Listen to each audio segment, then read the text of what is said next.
Good morning, welcome to TERRA at Home. We are at our Burlington location today on Highway 5, and I'm here with Greg Goulet from Linzel, and you are all about upping the ante when it comes to landscaping, your company, and just taking it to the next level, meaning great lighting, right? Great lighting. Yes. So let's talk a little bit more about that. So basically, people can put in wonderful landscaping, and it looks great to a degree, but when you add lighting, it changes everything. Well, if you look at what time people are allowed or are at home to enjoy their landscape, landscape lighting makes so much sense. You're right. If you're going to spend time and money on your landscape, why not be able to enjoy it at night? So if you're, on average, you know, obviously we have longer days of more light in the summertime, but when people have worked a full day and they come home, slowly that sun's going down, and you were saying even at night, even when you're indoors, to look out through either your front or your backyard and to see that all highlighted makes a huge difference. It does, and we'll find that people will, even in the winter time, the landscape can look stunning with lighting. Yeah. And people will actually stand at their window and stare out at their landscape at night. It creates an emotion that you wouldn't see without the lighting. Because I know that you know, a lot of the landscape designers with TERRA, they'll make sure that they're designing gardens that look great in the winter. So by adding light to that, people wouldn't even think sometimes that you want to have lighting in the winter, but of course you do. Absolutely. Right? It makes you feel good. Absolutely. Uplighting a tree, even when it's lost its foliage, yeah, it looks stunning. It creates a different emotion than it would in the summer. Okay, so let's talk about some of the ways that we can do that. We have some behind us here that we can talk about. So which ones should we start with this guy here? So path lighting, you know, you can use for things other than path lighting. Right. You can highlight your ground cover. You can highlight things with color and texture, and really bring your gardens alive at night. You can get creative with it. You know, take the spheres in the background here. You can throw some lights in that. It's creativity. It's sky's the limit. Yeah. So really, just kind of, and again, sometimes, as you say, sometimes it doesn't take much. Right? Even the smallest gardens, and a lot of times what we're talking about here on the show as well, is everybody can create that special space for them, even if they live in the tiniest little place, even if they live in a condo, create a little place, whatever patio area you have, by adding lighting, again, more dimension. Yeah. You could take a small area like this, and really with about 4 lights, you could make this look stunning at night. Change everything. Absolutely. So, you know, we've seen the average, you know, as you're saying, the walkway lighting over the years. It's really changed. So it's more the focus is LED now, right? LED is the way things are going, absolutely, and there's a lot of advantages to going LED. It uses, on average, about 25% of the power consumption compared to conventional halogen lighting, which is huge because you're now using smaller transformers. You know, the energy consumption payback over 5 years is and they huge. last longer. And they last Period, longer. right? You don't have to change your lamps every year, 2 years. That's really nice. That's the thing, because a lot of times you see people with these type of lighting, and eventually they start blowing out. And it's all fun and games when they first put them in, but then they never get to putting the bulbs back in or changing them. Now this really saves a lot of work. And this takes all the any maintenance right out of the game, which is really nice. So there's very little you have to do to maintain a landscape lighting system. It's a matter of keeping your path lights straight, which is a pet peeve of mine. Of course. It's a very simple thing to do, but if you go buy a landscape lighting job that's well installed, and there's one path light that's off center, it can ruin the whole thing. It's true. And it's a very simple thing to fix. That's path lighting, but you're also suggesting, again, as we were talking about, the uplighting is really beautiful, as you say, even on the most average tree. Absolutely. You can take anything that has height to it, whether it be a fern, a birch tree. Birches light up really well because the light color really reflects the light. You know, it's stunning to look out into your landscape, and you know, if you add depth to your yard, if you light up a tree at the back of your yard, it creates depth, and you can see now the full landscape. So it's really nice. Well, it's amazing how people spend a lot of effort during the holiday season, during the Christmas time, to light up everything, right? And then all of a sudden they pull it down, and then it's done until we hit summer, and then okay, maybe I'll put a little bit up then. But again, creating this all year round, why not? And it's a good investment that way too, because then you're using it. Absolutely, and it does increase the value of your home. If you're selling your home and you have a landscape lighting system installed, it definitely adds value. I think it just makes sense. If you're spending the money to properly landscape your place, it almost seems like something's missing if you don't have the proper lighting. It is incomplete in my opinion. If you're going to sit outside with some friends and have a beverage, and adding landscape lighting is huge. It creates a new dimension to your landscape. Now, if we're talking about a different dimension, of course, also adding water features to your place is a huge thing. And again, I think back in the day that seemed a big effort, and that one person in your neighborhood had a water feature, that was a really big deal, like whoa. But now they're so much easier to attain. I mean, you can get them here at TERRA and they're beautiful. Yeah. Right? So it makes a huge difference to put something like that in even the smallest one. Absolutely. And maintenance is not what it was before. It's a lot easier to maintain a water feature. Doesn't take a lot of time, and light it up. Absolutely. And light it up again. Put some light in your pond, and now you can see your fish at night. Well, that's the thing. So talk a little bit about lighting up from underwater. So you have underwater feature lighting as well. Absolutely, yeah. Okay, now is that something, I think that would worry people a little bit for personal installation, but that's something that obviously you can get someone else to do for you. Yeah, it's not hard to do. It's 12-volt lighting, so it's very simple to do. The homeowner can do it. Putting lighting into your pond, you add depth to it. You can see the movement of the fish. Adding up focal points like the waterfall is huge, because it's a moving thing, and the light will sparkle off that. Yeah. Well, I was saying to you that I remember, like, basically what we do in the summer is, because we don't have enough of our landscaping lighting, we just light up our pool. So it's like the same concept, right? Yeah. Because we have pool lights, so put those on, and and again, just from that, you can see how much it creates this cool atmosphere, right? And people are always also lighting fires and having, all that type of thing. So again, this just adds to the whole concept. So. Yeah. And it is mesmerizing. It is. Absolutely. Yeah. But you have people over, and we're so far off from that right now of trying to think about summertime and sitting out by the patio and having a drink and snacks with friends. But in no time, this is the stuff that we have to start thinking about as spring comes along, and to start getting this stuff installed, and then it makes for just such a better season. Yeah, so, it'll be here before we know it. Absolutely. So Greg, thank you so much for joining us here today. So Thank again, you. we are at the Burlington location, but again, you can find this lighting through TERRA, and it just really adds so much of a difference to your property. And again, water features as well, we can help you with that. There are just so many options and things that you can do to make this in your backyard, and I'm loving those little spheres. So it's something I definitely want to look into. They would look really sharp. Those are cool. Yeah. That does up. That's like you're in Miami or something. All right, thanks, Greg. All right, Thank we'll you. be back with more TERRA at Home after this.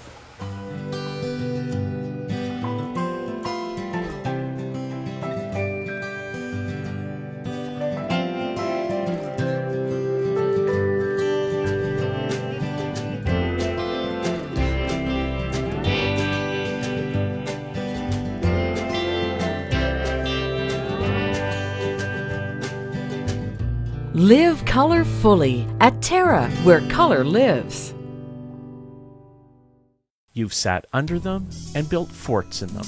You've swung from them and fell out of them. You've even fallen in love under them. Trees have always held a special place in our hearts and memories. A natural beauty, trees will grow with you and your family and bring color and nature into your world. For your assurance of quality, look for trees and shrubs with the Medallion plant tag. Medallion plants, locally grown, the pride of Niagara.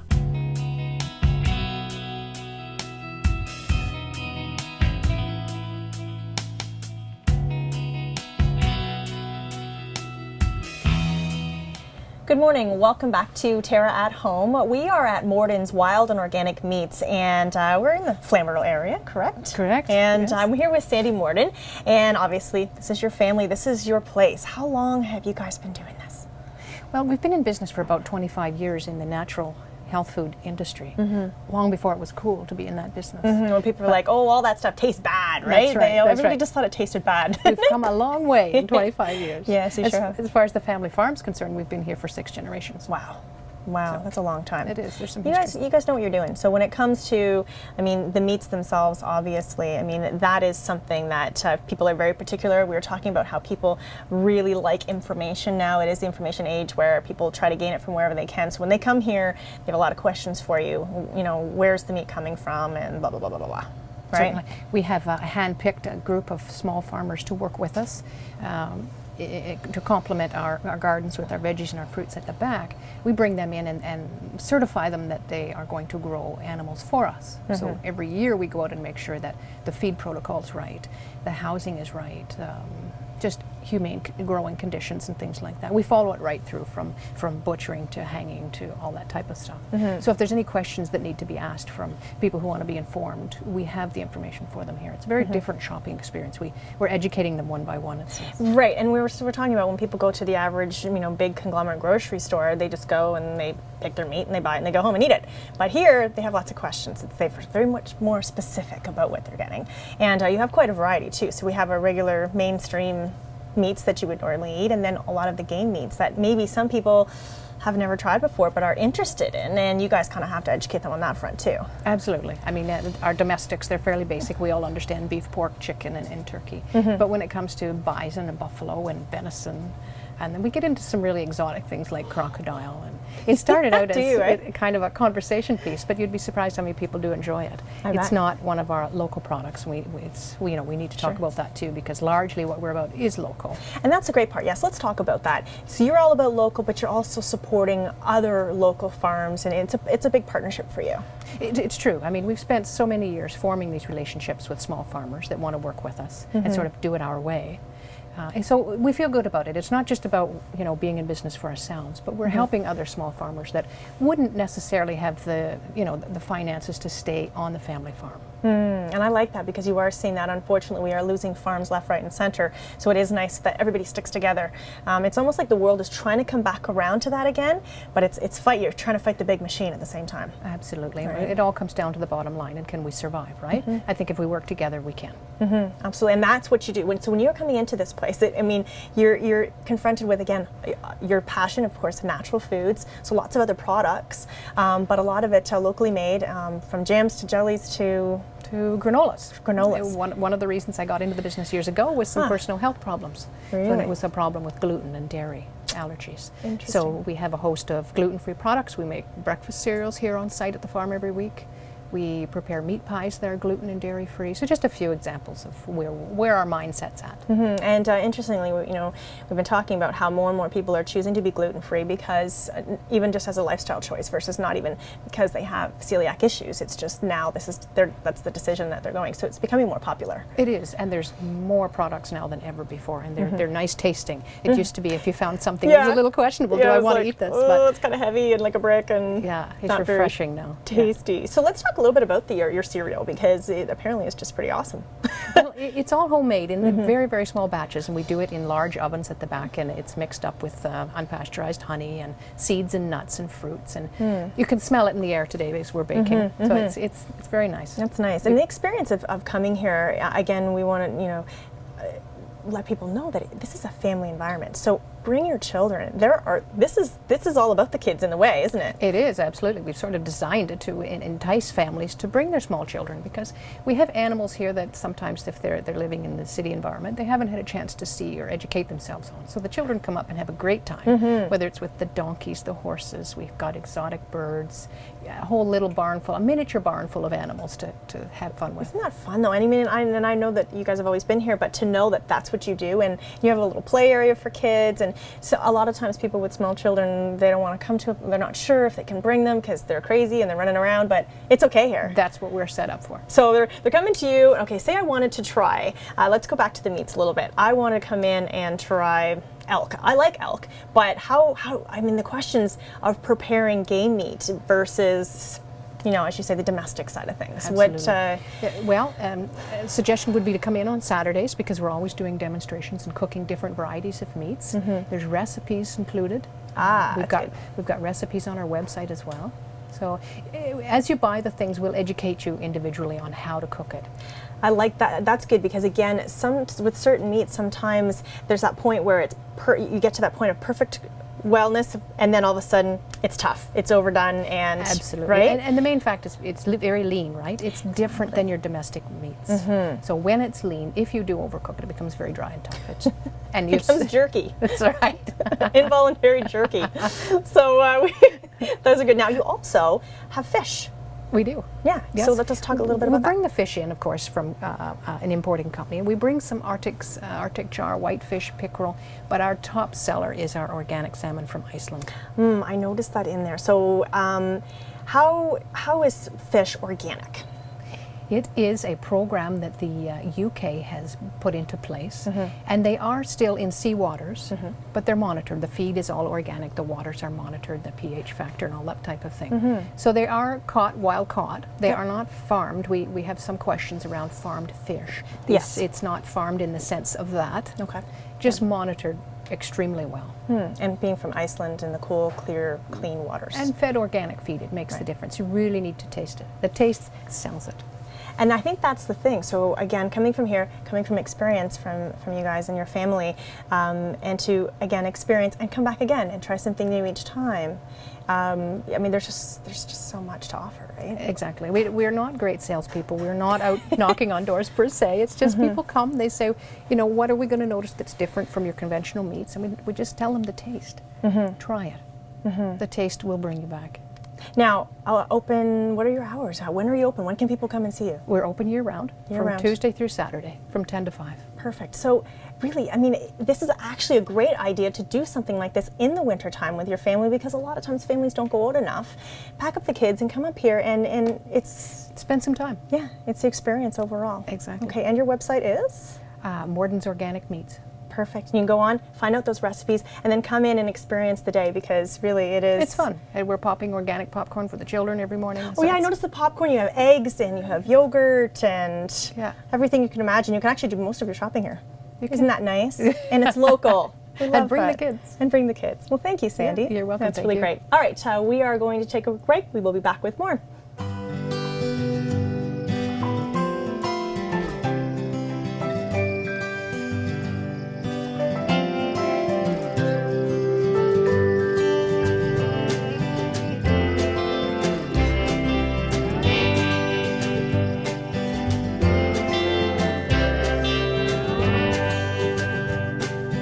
Come and explore the new TERRA, where color lives.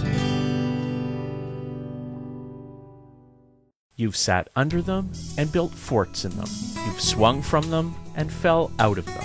You've even fallen in love under them. Trees have always held a special place in our hearts and memories.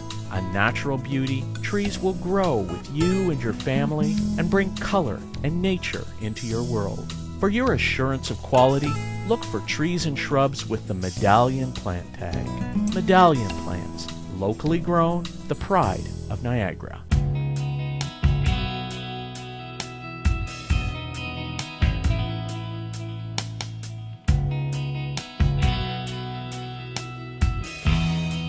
Welcome back to TERRA at Home, and we are once again in the kitchen at the Millcroft LCBO in Burlington with Chef Rachel. Hi. And we are making a really yummy looking dish today. Healthy. It is. Something really good to have in the middle of the winter and get your greens, right? So what are you making? We're doing a mustard chicken today. So boneless, skinless chicken breast with a couple different types of mustard, some onions. We're going to pair it with some spinach as a side dish. That's great. And it's amazing mustard, what a great flavoring agent it is, right? I mean, you can use mustard is used so much in the kitchen. I can just imagine you probably use it all the time, don't you? I do, for so many different things. Just, you know, off the top of my head, I use it a lot in my salad dressings, chicken, pork, even on my beef. Anything I'm cooking. Goes great with mustard. Not? That's a really good. It's actually one of those staples when they say to have. Is you should have a few different types of mustard. So okay, so let's get started. And what's our first step? Okay, great. So I'm going to first get the pan ready here. We'll just put it on like a medium heat. I just have some oil in there, and we're going to saute up a little bit of garlic and some fresh herbs. Okay. So let's see, medium high. Just make sure I have the right burner on.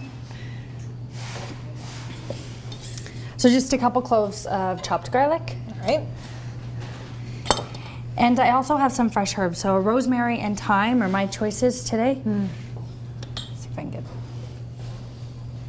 And it's always great to have fresh herbs. We talked about this, you know, over the years, just to have fresh herbs in your kitchen. You can have live plants growing, and of course you can get those at TERRA. And it's just great to have that, always have access to that. And then that way you're not going, I find when you buy the little packs at the store, they actually go bad very quickly. They do. Don't they? They go bad way before you could ever use them. them. So it's best to have a plant. So Yeah, and then you kind of have your pick. If you have a bunch, then you can decide, you know, what's going to go good with my meal tonight. Exactly. And do it right then and there. So we'll get this going. In the meantime, we have, like I said, boneless, skinless chicken breasts. They're butterflied, so they're already cut and kind of opened up. This will just help the cooking time. Right, because sometimes some chicken breasts are very, very thick, right? Yes. And you know, I think in particular when it comes to meat, I'm always very concerned about making sure my chicken is cooked. So this really helps. I find that when the breast is full, it's going to look like this, right? Right. It just, because the end is a little thinner, it just doesn't cook quite as evenly. So I like to open it up. That's smart, actually. And it takes a little less time too. That way you're not really drying out the middle, you know, before the ends are cooked. Right. Okay, so start by seasoning this with some salt and pepper. Okay.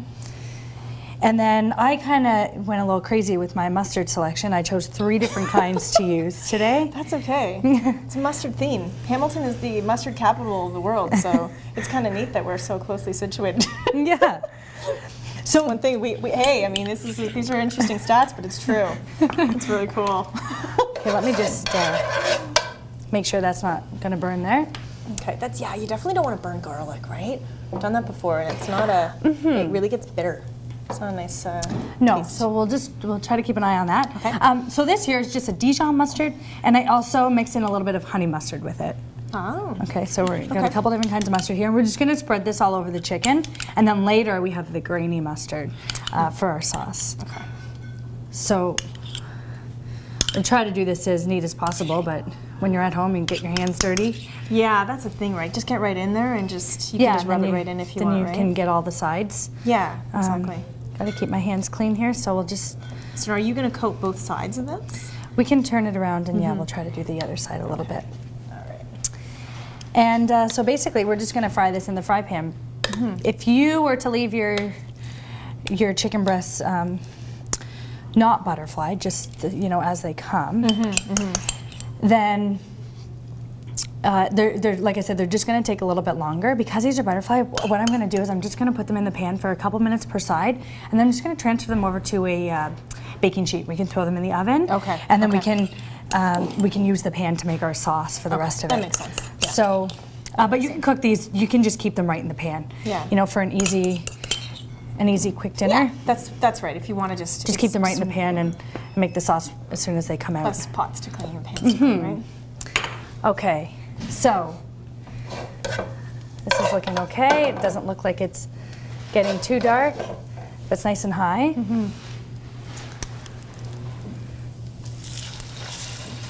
Yeah, so these, as you say, you're only cooking these just for a very short time. So if you, as you say, if you're taking it to that next stage of baking it, which is nice too, because I think it's a little healthier to be going to the baking stage rather than frying it the whole time, right? But you know. I usually bake my chicken. Yeah, I've noticed that you do. That you tend to do that with your meats, right? You sort of kind of sear the flavor and then you bake them. Yeah. Yeah. Gives you room on the stove to do other things too. So you have to make sure, you do the salt and pepper both sides, right? Chicken needs that flavoring. It's just really doesn't taste like anything. That's why the mustard's good with this dish, because it just brings a whole lot of flavor. Yeah. So let's just keep that on there for a moment, and then we'll flip them when they start to get brown on the one side. So we have it up, high heat now. Okay. Next is our onion. So I just have white onion, Spanish onion, actually that I julienned, and so that's what I have decided to put in. Shallots would be nice. Leeks would be really nice as well. So whatever you have on hand, or your most favorite. So when we flip the chicken, we're going to add these in. That's when you add it. Okay. All right, that makes sense. Well, let's see how it's doing here. Okay, It's getting there. So you're not actually including a carb with this. You're doing the chicken with the side spinach, and that's good to go, right? That's actually great, though. And a lot of people think that they're really going to miss, having some major potato or pasta with it, but really you don't need it. And again, that's supposed to be the smallest side of your plate anyway, right? So Yes. you try it, and you'll find with enough protein that you don't really need to have another carbohydrate. So yeah, that's okay. good. So now we flipped it. We've still got the heat up high. We'll add in the onions now, and we'll get those sautéing.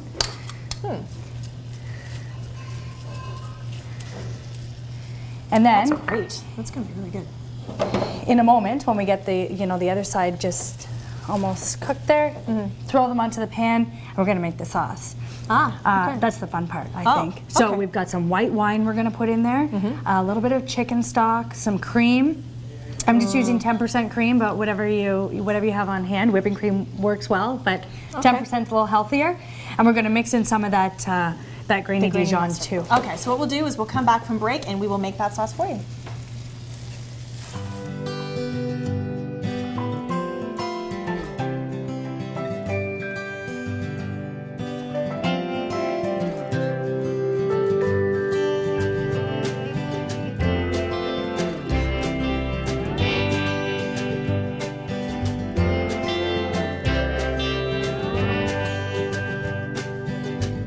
Live color fully at Terra, where color lives.